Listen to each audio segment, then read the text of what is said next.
അടിച്ച വഴിക്ക് വന്നില്ലെങ്കിൽ പോയ വഴിക്ക് പോട്ടേന്ന് പണ്ടൊക്കെ കാരണവന്മാർ മക്കളുടെ കാര്യത്തിൽ വിഷമത്തോടെ പറഞ്ഞിരുന്നു. അനുസരണക്കേടും ഗുരുത്തക്കേടൊക്കെ കാണിക്കുമ്പോഴേ എന്ത് പറഞ്ഞ പോലെയാണ് എൻ്റെ ചില വീഡിയോസ് കേട്ടോ. ഞാൻ വിചാരിക്കുന്നതോ ഒന്നുമല്ല, ചിലപ്പോൾ എനിക്ക് വീഡിയോ ആയിട്ട് എടുക്കാൻ പറ്റുന്നതും എഡിറ്റ് ചെയ്യുന്ന സമയവും അപ്ലോഡ് ചെയ്യുന്നതും ചിലപ്പോൾ ഇടാനേ പറ്റാറില്ല. മെമ്മറി ഫുള്ളാകുമ്പോൾ ഡിലീറ്റ് ചെയ്ത് കളയാറുണ്ട്. ഒഴുക്കിനെതിരെ നീന്തുന്നത് മിടുക്കാണെങ്കിലും ഒഴുക്കിനനുസരിച്ച് നീന്തുന്നത് ബുദ്ധിയാണ് കേട്ടോ. അപ്പോൾ വേനൽ സമയത്തുള്ള എൻ്റെ രാവിലത്തെ ചായയുടെ പണി കഴിഞ്ഞ് കഴിഞ്ഞാൽ പിന്നെ ഒരു 1.5-2 മണിക്കൂറൊക്കെ ഇവരിങ്ങനെ നോക്കി ആസ്വദിച്ചൊക്കെ പോകുന്നതായിട്ട് സാധാരണ ചെയ്യാറ്. ഇപ്പോൾ മഴയായതുകൊണ്ട് ആ ഒരു പണി കുറഞ്ഞു കിട്ടിയെന്നുള്ളതാണ്. പിന്നെ ഈ ഭാഗത്ത് കാണുന്ന ഈ പച്ചപ്പ് ഇപ്പം ഇല്ല കേട്ടോ. ഇപ്പം മരുഭൂമി പോലെയാ. എല്ലാ കാര്യങ്ങളും അങ്ങനെയാണല്ലോ, പെട്ടെന്നാണ് രൂപവും ഭാവമൊക്കെ അങ്ങോട്ട് മാറുക. അങ്ങനെ ആസ്വദിക്കലൊക്കെ കഴിഞ്ഞ് വന്നു കഴിയുമ്പോഴത്തേക്കും പിന്നെ അടുത്ത പണിയെന്ന് പറഞ്ഞു കഴിഞ്ഞാൽ മീൻ കുറേ കൊണ്ടുവന്നിട്ടുണ്ട് കേട്ടോ. ഈ മീൻ മൊത്തം നിങ്ങൾ കഴിക്കുമെന്ന് വിചാരിക്കേണ്ട, ഇത് നമ്മുടെ പൂച്ചകൾക്കും കൂടെ ഉള്ളതാണ് കേട്ടോ. 2 ദിവസം കൂടുമ്പോഴെങ്കിലും അവർക്ക് മീൻ കൊടുത്തില്ലേ അവർ വയലൻ്റോ.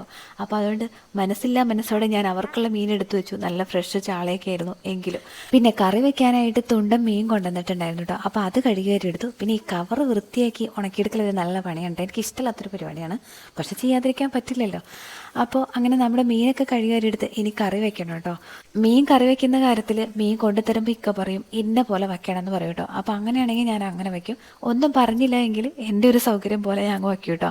അപ്പോൾ മീൻ കറി വയ്ക്കുന്നതൊക്കെ പലതരത്തിൽ നമ്മൾ വയ്ക്കാറുണ്ട്.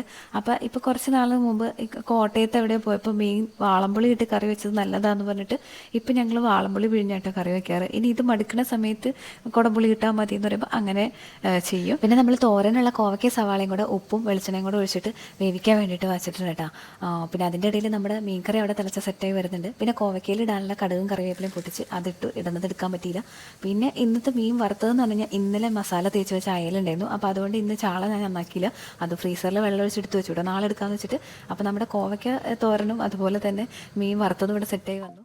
പിന്നെ നമ്മുടെ കറി പാകമായി വന്നിട്ടുണ്ട് കേട്ടോ. അപ്പോൾ അത് താളിക്കാൻ വേണ്ടിയിട്ട് ഞാൻ നല്ല ചൂടായ എണ്ണയിലോട്ട് കറിവേപ്പിലയിട്ട് കാശ്മീരി മുളക് പൊടി ഇട്ട് കൊടുത്തു കേട്ടോ. ഈ കാശ്മീരി മുളക് പൊടി നിർബന്ധമാണ് കേട്ടോ.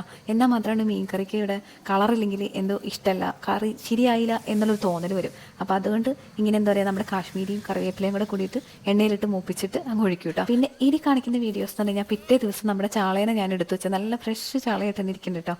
അപ്പോൾ അതിങ്ങനെ ഇരിക്കുന്നതിൻ്റെ ഒരു കാരണം എന്ന് പറഞ്ഞാൽ അറിയാവുന്നവരുണ്ടാവും, എന്നാൽ അറിയാൻ പാടില്ലാത്തവർക്ക് വേണ്ടി പറയുകയാണ്. നമ്മുടെ മീനൊക്കെ എടുത്ത് ഫ്രീസറിൽ വയ്ക്കുന്ന സമയത്ത് നമ്മൾ നെക്കൊക്കെ വെള്ളം ഒഴിച്ച് ഫ്രീസറിൽ വയ്ക്കുകയാണെങ്കിൽ ഫ്രഷായി നമ്മൾ ആ കൊണ്ടുവന്നപ്പോൾ എങ്ങനെയാണോ ഫ്രഷ് അതുപോലെ ഇരിക്കും കേട്ടോ. പിന്നെ മീനൊക്കെ നന്നാക്കിയതിന് ശേഷമുള്ള ഈ സിങ്ക് കഴുകലുണ്ടല്ലോ, അതൊരു 1.5 പണിയാണ് കേട്ടോ.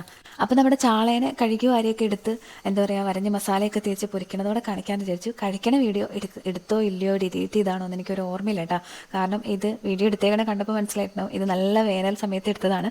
പക്ഷേ എനിക്ക് എഡിറ്റ് ചെയ്ത് ഇടാനൊന്നും പറ്റിയില്ലായിരുന്നു. ചില കാര്യങ്ങൾ അങ്ങനെയാണ്, ഡിലീറ്റ് ചെയ്ത് കളയാമെന്ന് വിചാരിച്ചതാണ്. പക്ഷേ ഇത്രയും വീഡിയോ ക്ലിപ്പ് എടുത്ത് വെച്ചേക്കണോണ്ട് ഞാനതങ്ങ് എഡിറ്റ് ചെയ്തിട്ടതാണ് കേട്ടോ.